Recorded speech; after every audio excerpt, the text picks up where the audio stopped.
suis Adeline Granereau, directrice du musée Regard de Provence qui se situe à Marseille, sur l'esplanade du J4 et en contrebas de la cathédrale de la Major.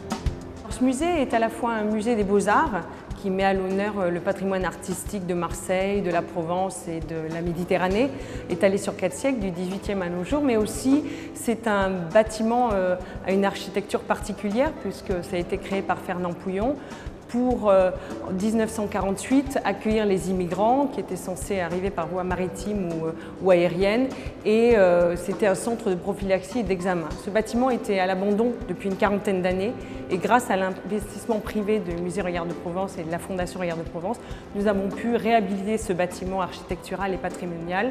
Et donc, depuis 2010, nous nous sommes attelés à pouvoir créer ce musée et à ouvrir à temps, à l'occasion de l'année capitale européenne de la culture, le 1er mars 2013.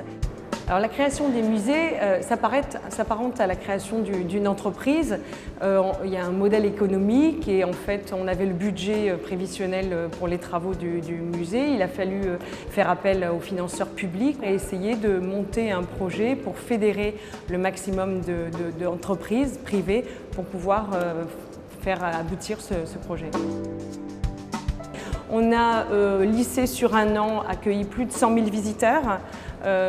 Et on se trouve maintenant en vitesse de croisière entre 7 000 et 10 000 visiteurs par mois.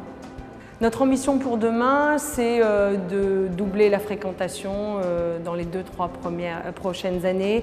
C'est de devenir un musée de référence sur le territoire du Sud, mais aussi un musée de référence en Europe.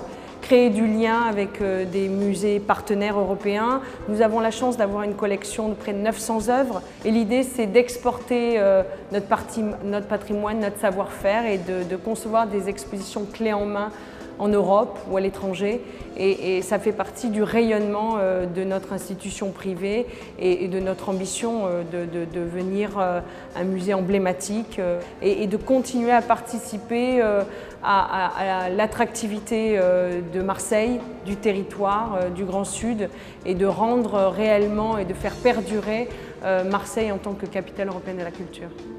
Alors mon parcours professionnel, je suis marseillaise. Très vite, à l'âge de 18 ans, j'ai voulu partir, un peu conquérir le monde, ce besoin de m'ouvrir vers les autres, de découvrir. Et puis je me suis posé la question, est-ce que je devais revenir à Marseille pour essayer de perpétuer ce projet familial qui a été créé par mes parents, qui est la Fondation Regard de Provence, dont j'étais très fière mais assez éloignée du fait de ma vie passée aux États-Unis, et j'ai éprouvé le besoin de revenir à Marseille et de m'approprier ce projet familial et de l'accompagner autant que faire se peut. Recevoir le prix Femme Entrepreneur de l'année est évidemment une grande fierté. Et je pense un accélérateur pour moi. Je pense que ça me motive davantage pour essayer d'aller plus loin. C'est une manière de remercier tout le monde et une récompense que j'accepte avec grand plaisir.